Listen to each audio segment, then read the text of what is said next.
नमस्कार दोस्तों, शिवपुराण में आपका बहुत बहुत स्वागत है। आज हम पढ़ने वाले हैं शिवपुराण की श्री सतरुद्र संहिता के 10वें अध्याय नरसिंह लीला वर्णन के बारे में। तो चलिए शुरू करते हैं। नंदीश्वर बोले, हे प्रभु, शार्दुल नामक भगवान शिव के अवतार के बारे में मैं तुम्हें बताता हूँ। कल्याणकारी भगवान शिव ने एक बार अग्नि के समान जलते हुए शरद रूप को भी धारण किया था। वैसे तो भगवान शिव अपने भक्तों की रक्षा करने और उनका कल्याण करने हेतु अनेक अवतार धारण करते हैं, जिनकी गणना करना असंभव है। एक बार अपने द्वारपालों जय विजय को दिए गए श्राप के कारण वे दोनों दिति पुत्र कश्यप जी के पुत्रों के रूप में उत्पन्न हुए। पहला पुत्र हिरण्यकशिपु और दूसरा हिरण्याक्ष के रूप में विख्यात हुआ।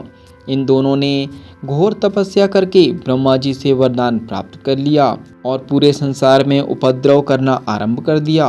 वे किसी से डरते नहीं थे और ऋषि मुनियों और देवताओं के शत्रु बनकर उन्हें सदैव नुकसान पहुंचाते थे। उन्होंने सोनित नगर को अपनी राजधानी बनाया था और तीनों लोकों पर विजय का लक्ष्य बनाकर निरंतर युद्ध में लगे हुए थे। वे बहुत पापी और दुराचारी हो गए थे। इस प्रकार उनके पाप दिन प्रतिदिन बढ़ते ही जा रहे थे। तब ब्रह्मा जी व सब देवताओं ने भगवान श्री हरि विष्णु से प्रार्थना की। वे उन्हें हिरण्यकशिपु के अत्याचारों से मुक्त कराए। हिरण्यकशिपु ने अपने पुत्र प्रहलाद को भी मारने का प्रयत्न किया, क्योंकि प्रहलाद भगवान विष्णु का परम भक्त था और अपने पिता हिरण्यकशिपु को भी सदा विष्णु जी की शरण में जाने की सलाह देता था। जबकि हिरण्यकशिपु अपने आगे किसी को कुछ नहीं समझता था। वह स्वयं को भगवान मानता था और अपनी प्रजा से अपनी पूजा करने के लिए कहता था। एक दिन हिरण्यकशिपु ने प्रहलाद को मार डालने के लिए उसे एक विशाल खंभे पर बांध दिया। भक्तवत्सल भगवान अपने भक्तों को कष्ट में देखकर सदा उनकी रक्षा करने के लिए आते हैं। भगवान विष्णु ने नरसिंह रूप धारण किया, जो कि आधा मनुष्य का था और आधा सिंह का, और उसी खंभे को फाड़कर प्रकट हो गए। उन्होंने देखते ही देखते युद्ध करने आए सभी दैत्यों का संहार कर दिया। अपने नाखूनों से उसका शरीर फाड़ दिया। हिरण्यकशिपु के मरते ही सब देवता आनंदित हो उठे।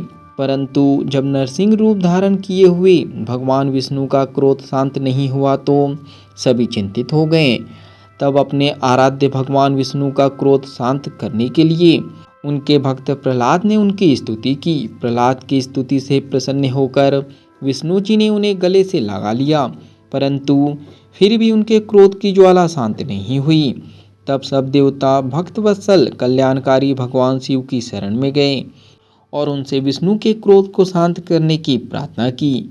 उनकी प्रार्थना सुनकर सर्वेश्वर शिव ने उन्हें कहा, हे देवताओं, आप लोग चिंता का त्याग करके अपने अपने धाम को जाइए। मैं भगवान श्री हरि विष्णु को अवश्य शांत करूँगा। तब देवता प्रसन्नतापूर्वक अपने धाम को चले गए। यह अध्याय यहीं पर समाप्त होता है। जब तक के लिए आप कमेंट्स में सनातन लिख सकते हो, चैनल को सब्सक्राइब कर सकते हो और बेल आइकन को दबा सकते हो, ताकि आने वाला अध्याय मिस ना हो सके। तो बाकी हम लोग मिलेंगे अगले अध्याय में। जब तक के लिए धन्यवाद।